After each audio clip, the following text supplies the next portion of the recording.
नमस्कार। हिंदी ग्रामर की क्लास में आप सभी का स्वागत। मैं डॉक्टर जसराज शर्मा। विद्यार्थियों, आज हम एक ऐसा टॉपिक ले रहे हैं जिससे जुड़े हुए प्रश्न प्रायः सामान्य हिंदी का पेपर हो चाहे अन्य प्रतियोगी परीक्षाओं का पेपर हो, उसमें पूछे जाते हैं इससे संबंधित प्रश्न। और वह टॉपिक है सर्वनाम। जी हाँ, सर्वनाम।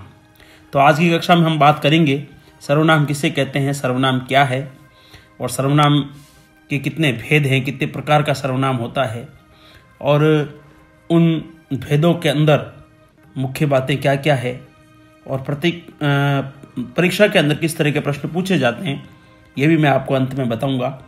तो अब शुरू करते हैं।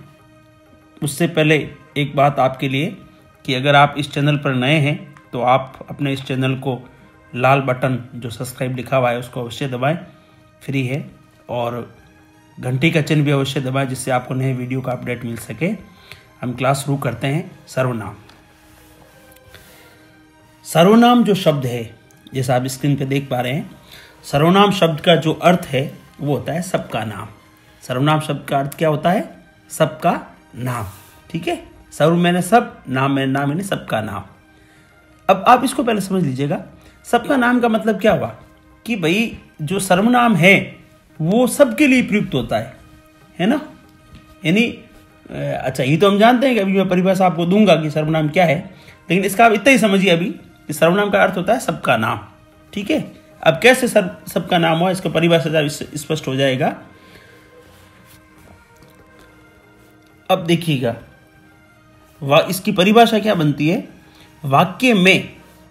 वाक्य में संज्ञा की पुनरुक्ति को दूर करने के लिए संज्ञा के स्थान पर प्रयोग किए जाने वाले शब्दों को सर्वनाम कहते हैं। क्लियर? यानी कहने का मतलब ये है, आपने छोटी कक्षा में जरूर पढ़ा होगा और आपने इतना ही पढ़ा होगा कि संज्ञा के स्थान पर प्रयुक्त होने वाले शब्दों को हम सर्वनाम कहते हैं। बहुत क्लियर, मूल बात यही है। लेकिन और थोड़ा विस्तार से हम समझें तो ये कि सर्वनाम जो है वो संज्ञा के पुनरुक्ति को रोकने के लिए, जैसे मैंने कोई वाक्य बोल दिया कि वह घर जाता है, नहीं, मैंने बोला जैसे कि रमेश घर जाता है, रमेश खाना खाता है ना, रमेश पढ़ाई करता है, बार बार मैं रमेश बोल रहा हूं। लेकिन मैं अगर वाक्य को अच्छा बनाना चाहता हूं तो रमेश के स्थान पर मैं वह का प्रयोग कर दूंगा, तो उससे वाक्य भी अच्छा लगेगा सुनने में और सर्वनाम का उपयोग भी हो जाता है ना। तो जैसे आप समझिएगा, उदाहरण से आप समझिए। यहाँ पर ये जो उदाहरण मैंने ये लिखा हुआ है, उदाहरण जैसे गुंजन विद्यालय जाती है।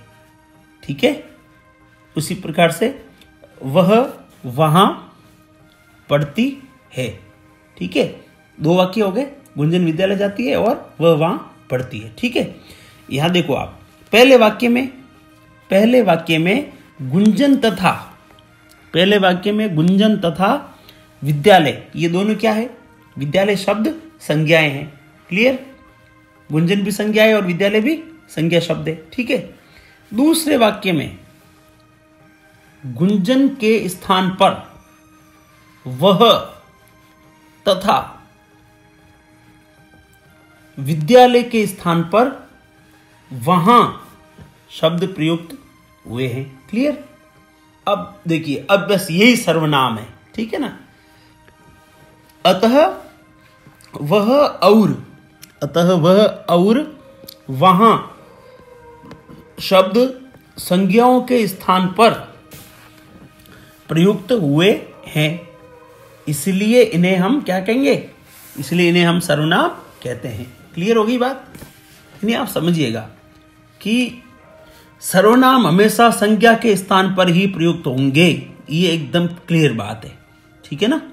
और इससे फायदा क्या है कि सर्वनाम का जो पुनरुक्ति का जो है, पुनरुक्ति दोष व्याप्त हो जाता है वाक्य के अंदर। अगर बार बार हम संज्ञा शब्द का प्रयोग करेंगे तो उससे बचा जा सकता है, तो वाक्य में ये दोष नहीं रहता है अगर सर्वनाम का उपयोग हम करेंगे तो।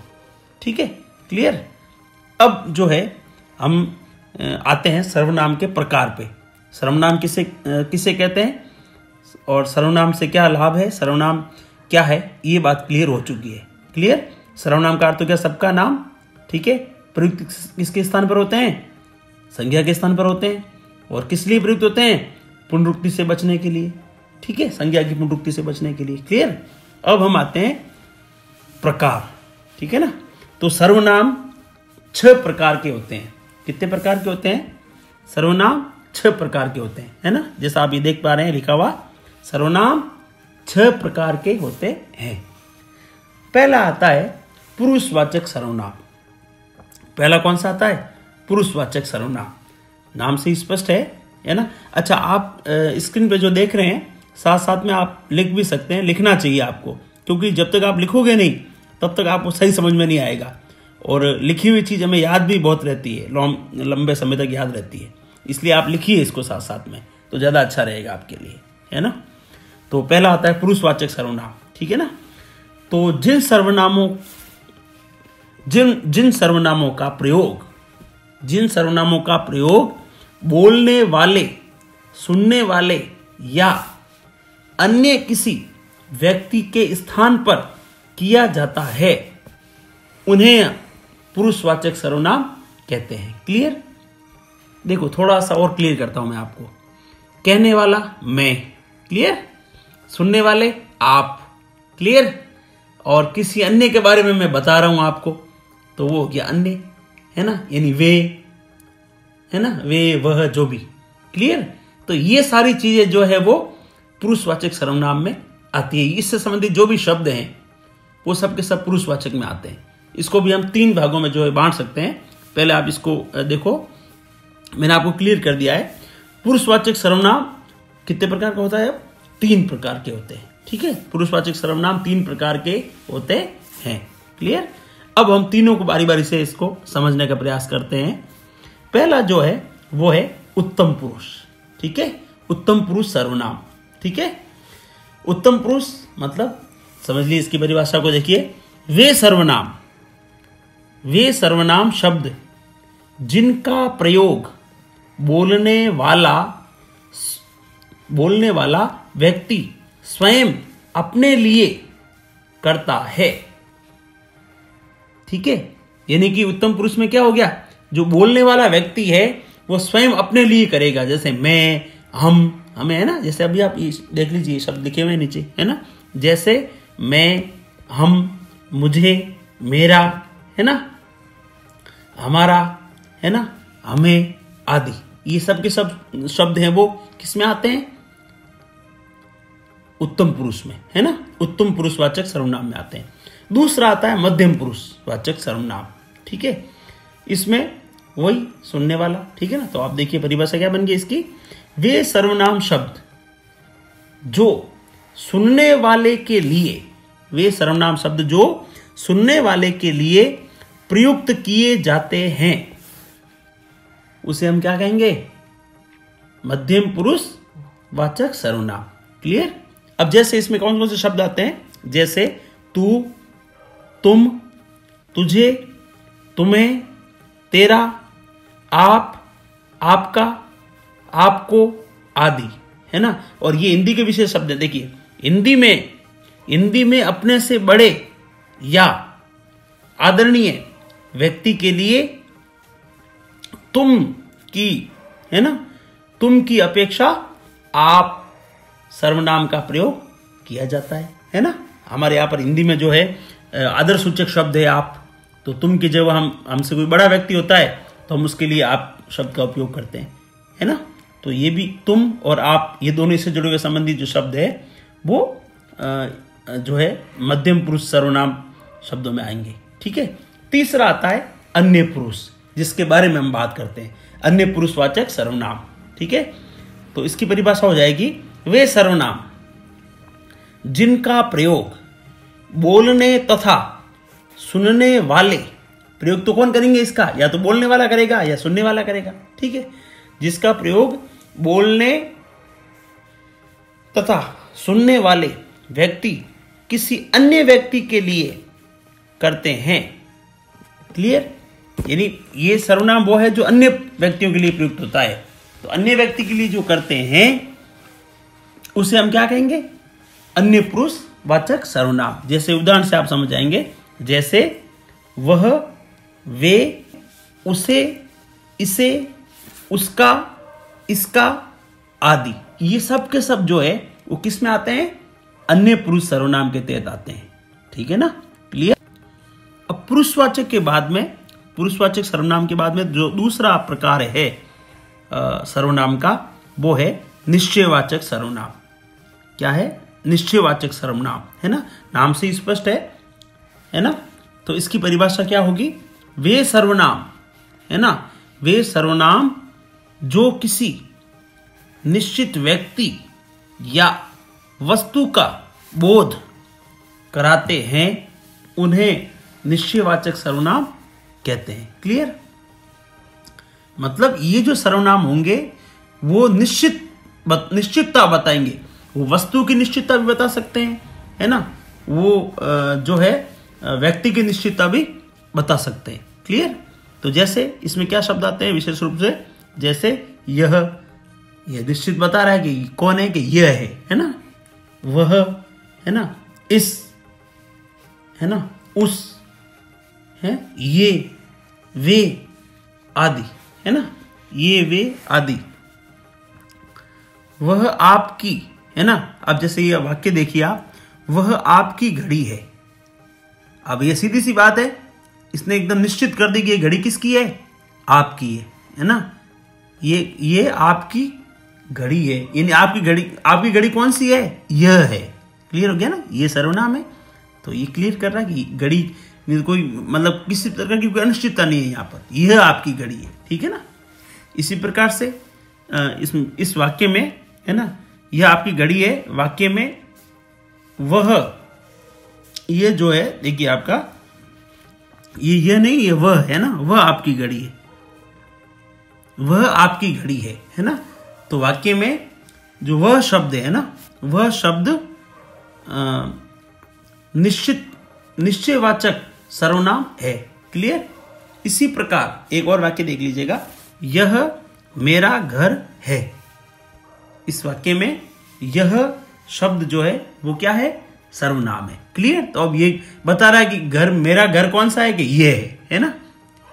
तो ये निश्चितता बता रहा है यहां पर, इसलिए निश्चयवाचक सर्वनाम कहलाते हैं ये। ठीक है। तीसरा जो आता है, तीसरा प्रकार सर्वनाम का, वो आता है अनिश्चयवाचक। बिल्कुल निश्चयवाचक का उल्टा है। ठीक है ना, अनिश्चयवाचक सर्वनाम, जिसमें निश्चितता नहीं होती है ना, बना रहता है, एक भ्रम बना रहता है कि यार क्या पता किसका है, क्या है ना। तो परिभाषा इसकी होगी, देखिए आप पढ़िए, इसको समझिए। वे सर्वनाम शब्द जिनसे किसी निश्चित वस्तु या व्यक्ति का बोध नहीं होता, उसमें तो होता था और इसमें नहीं होता, है ना, बल्कि अनिश्चय की स्थिति बनी रहती है ना। अंत मन में हमारे बना रहता है कि यार क्या पता ये चीज किसकी होगी, है ना। अनिश्चितता की स्थिति बनी रहती है, उन्हें अनिश्चयवाचक सर्वनाम कहते हैं। क्लियर? जैसे आप उदाहरण से समझिएगा, जैसे इसमें कौन कौन से शब्द आते हैं? कोई, है ना, जैसे उदाहरण से समझिए आप, जैसे कोई जा रहा है ना। अब मैं बोलता वह जा रहा है, तब तो पक्का होता था, संकेत मिल जाता कि वह व्यक्ति जा रहा है। लेकिन यहां बोल रहा है कि कोई जा रहा है, मतलब कोई फिक्स नहीं है कि अब कौन है ना। तो इसमें कोई है ना। इसी प्रकार से वह कुछ खा रहा है, अब वो क्या खा रहा है वो स्पष्ट नहीं है ना, अनिश्चितता बनी हुई है ना। किसी ने कहा था, अब पता नहीं किसने कहा था, है ना, ये तो अनिश्चितता बनी हुई है। वाक्यों में कोई, कुछ, है ना, किसी शब्द अनिश्चयवाचक सर्वनाम है। क्लियर? यानी इसमें अनिश्चितता बनी रहती है ना, स्पष्ट नहीं होता है। तो इस तरीके से जो है ये अनिश्चयवाचक सर्वनाम कहलाते हैं। क्लियर? फिर हम अगला लेते हैं, नंबर 4 आता है प्रश्नवाचक सर्वनाम, है ना। नाम से स्पष्ट है, इसमें प्रश्न सूचक शब्द होंगे, है ना। तो इसकी परिभाषा क्या बनेगी? वे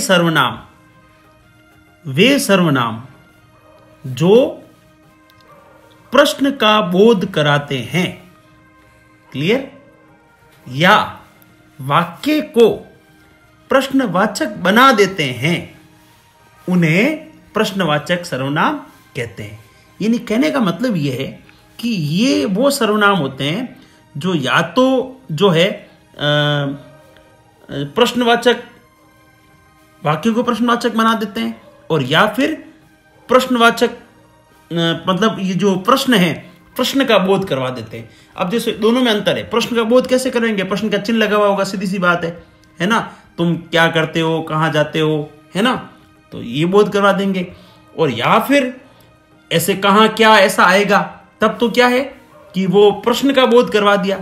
और या फिर जो है उस वाक्य को जो है वो प्रश्नवाचक बना देते हैं कैसे, जैसे आप यहां आ गए, है ना, आप यहां आ गए, प्रश्नवाचक लगा दिया मैंने, तो फिर क्या है, फिर वो भी इस जो है एक तरीके से प्रश्नवाचक हो गया, है ना। तो एक तो प्रश्न का बोध करवाना, एक प्रश्न वाचक होने का, वाक्य का बोध करवाना, ये दोनों में ये फर्क है ना।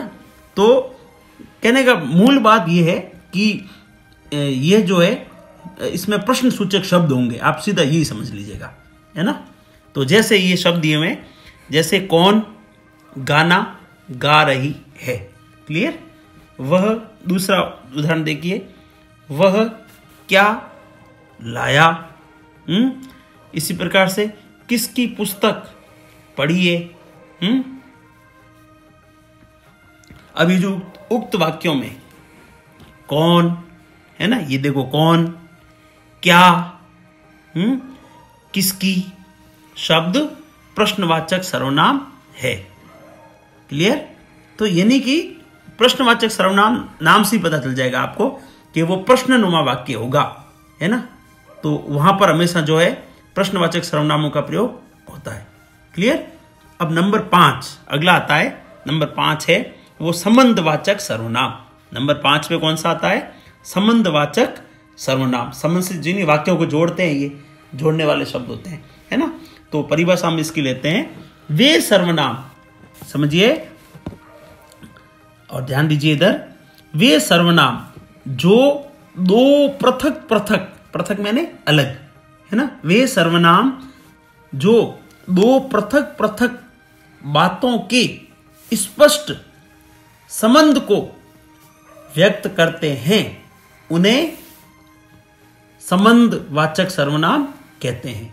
यानी दो बातें कह दो या दो वाक्य कह दो, एक ही बात है ना। तो दोनों वाक्यों के संबंध को स्पष्ट करेंगे वो, कि ऐसा होगा तो ऐसा होगा, है ना। तो ऐसे जो संबंध को जोड़ने वाले जो शब्द होते हैं ना, वो संबंधवाचक सर्वनाम कहलाते हैं। जैसे आप उदाहरण देखिएगा, है ना, इसमें कौन कौन से शब्द आते हैं मुख्य रूप से, जो, वह, ये जो डैश किया हुआ है ना, इसका मतलब कि इनका जोड़ा चलेगा, पहले में जो आएगा तो दूसरे वाक्य के शुरू में वह आएगा, है ना। जो, वह, फिर जो, सो, है ना, सो ही वह के लिए आता है। जिसका, उस, जैसे जिसकी, उसकी, है ना, जितना, है ना, उतना आदि संबंधवाचक सर्वनाम है ना।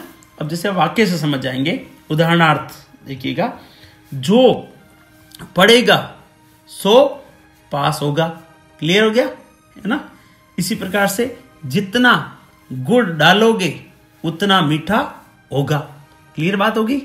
ये जितना, उतना, जो, सो, है ना, जो, वह, है ना, ये सब के सब क्या है, ये जो है वो संबंधवाचक सर्वनाम के तहत आते हैं, क्लियर। नंबर 6 पे आता है निजवाचक सर्वनाम, है ना। निज मैंने स्वयं के लिए, है ना, निज मैंने अपने के लिए, अपने लिए, है ना, अपना होता है निज का मतलब, तो स्वयं के लिए। तो ऐसे शब्द भी होते हैं, है ना। तो इसकी परिभाषा क्या बन जाएगी, वे सर्वनाम जिन्हें बोलने वाला, वे सर्वनाम जिन्हें बोलने वाला कर्ता स्वयं अपने लिए प्रयुक्त करता है ना। बोलने वाला कर्ता स्वयं अपने लिए प्रयुक्त करता है, उन्हें निजवाचक सर्वनाम कहते हैं, है ना। इसमें क्या क्या शब्द आते हैं, आप, अपना, स्वयं, खुद आदि जो शब्द हैं वो इसके तहत आते हैं, है ना। अभी उदाहरण से आप और समझ जाओगे। देखो एक बात आप समझना, मैं थोड़ा क्लियर कर देना चाहता हूं कि आपके मन में एक प्रश्न उठेगा कि सर निजवाचक सर्वनाम जो आप बात कर रहे हैं वो, और जब हम उत्तम पुरुष सर्वनाम की बात करते हैं तब तो इन दोनों में समानता लग रही है। लेकिन देखो कुछ समानता है, पहली बात तो इसको आप थोड़ा स्वीकार करना पड़ेगा हमको, ठीक है ना। कुछ समानता है लेकिन बिल्कुल समानता नहीं है। वो कैसे? जैसे मैंने कहा कि मैं पुस्तक पढ़ता हूं, है ना, तो मैं पुस्तक पढ़ रहा हूं। अब वहां पर जो उत्तम पुरुषवाचक जो पुरुषवाचक सर्वनाम बन रहा है, वहां पर जो संज्ञा के रूप में जो प्रयुक्त हो रहा है ना, वहां पर जो सर्वनाम है वो संज्ञा, बल्कि मैं संज्ञा नहीं कहूंगा, सॉरी, इसको मैं कहूंगा कि वो वहां पर जो है वो जो सर्वनाम है वो कर्ता के लिए प्रयुक्त हो रहा है ना। तो कर्ता के लिए प्रयुक्त हो रहा है तब तो वो पुरुषवाचक है ना। लेकिन जब वो ऑब्जेक्ट है ना कर्म के रूप में, कर्म की विशेषता बताने के रूप में प्रयुक्त होगा ना, तब वो क्या बन जाएगा? निजवाचक। जैसे मैं अपना काम कर रहा हूं। अब जैसे यहां काम की विशेषता हो गया, कौन सा काम है कि अपना काम, मतलब या मेरा काम, है ना, अपना काम, अपने मतलब खुद के लिए प्रयुक्त होता है अपना काम। तो यहां अपना क्या हो गया? फिर निजवाचक हो गया। तो निजवाचक में और पुरुषवाचक में केवल इतना ही अंतर है कि जो है यहां वो ज्यादातर जो है कर्म के रूप में ही प्रयुक्त होगा। कौन सा? निजवाचक सर्वनाम है, वो कर्म की विशेषता के रूप में प्रयुक्त होगा, ठीक है ना। तो इसको समझिए, उदाहरण से आप समझिएगा। निजवाचक सर्वनाम, निजवाचक सर्वनाम है, जैसे आप उदाहरण से समझिए, मैं अपना खाना बना रहा हूं, ठीक है, तुम अपनी पुस्तक पढ़ो आदि, ठीक है। अब वहां हमने पढ़ा मैं अपना खाना बना रहा हूं, तो उक्त वाक्यों में क्या है? जो अपना शब्द है वो क्या है? निजवाचक सर्वनाम है। उसी प्रकार से अपनी पुस्तक पढ़ रहा हूं, तो अपनी क्या है ना, उक्त वाक्यों में अपना, अपनी जो शब्द है वो क्या है? निजवाचक सर्वनाम है। क्लियर? यानी कहने का मतलब यह है कि निजवाचक सर्वनाम में कर्म की विशेषता के रूप में जो है वो निजवाचक सर्वनाम प्रयुक्त होगा, है ना। तो अब परीक्षा में कैसे प्रश्न पूछे जाएंगे आपको? परीक्षा में पूछा जाएगा कि मोहन अपना कार्य कर रहा है ना, या मैं खुद भोजन बनाता हूं। उक्त वाक्य में निजवाचक सर्वनाम सूचक शब्द है, तो वहां दे देंगे मैं, खुद, है ना, खाना, या इनमें से कोई नहीं। तो यहां पर निजवाचक कौन सा हो गया? खुद हो गया, है ना। अगर वो पुरुषवाचक का कहता तो हम क्या करते? मैं करते, है ना। तो इस तरीके से जो है परीक्षा के अंदर भी आपको प्रश्न पूछे जा सकते हैं, है ना। यह घर मेरा है। अब यह घर मेरा है दीदी, वहां पर उक्त वाक्य में किस सर्वनाम सूचक शब्द का प्रयोग हुआ है? तो कह देंगे निश्चयवाचक, अनिश्चयवाचक, है ना, प्रश्नवाचक। तो आपको पता होना चाहिए कि यह कौन सा शब्द है? निश्चयवाचक है ना, तो निश्चयवाचक सर्वनाम हो गया। तो इस तरीके से प्रश्न आपको परीक्षा के अंदर पूछे जाएंगे। तो मैं उम्मीद करता हूं कि आपको आज की कक्षा से बहुत फायदा हुआ होगा, बहुत लाभ हुआ होगा। आप सभी स्वस्थ रहें और आप अपने लक्ष्य को प्राप्त करें। इन्हीं शुभकामनाओं के साथ हम विदा लेते हैं। अगली कक्षा में फिर किसी नए टॉपिक के साथ मिलेंगे। तब तक आप सभी स्वस्थ रहें। धन्यवाद।